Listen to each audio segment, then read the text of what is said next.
What's the meaning of belt?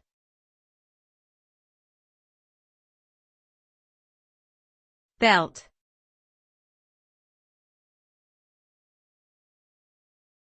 Belt.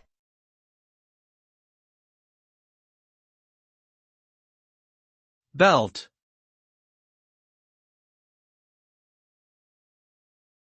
Belt.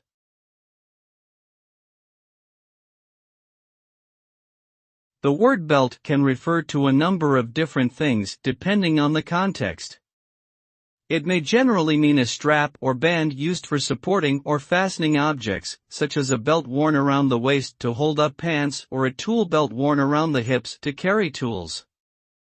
It can also be used to describe a geographic region, such as the Bible Belt in the United States, or a part of a machine, such as a conveyor belt. Additionally, it can be used as a verb to describe hitting someone forcefully with a belt. Overall, the meaning of belt depends on the specific usage and context.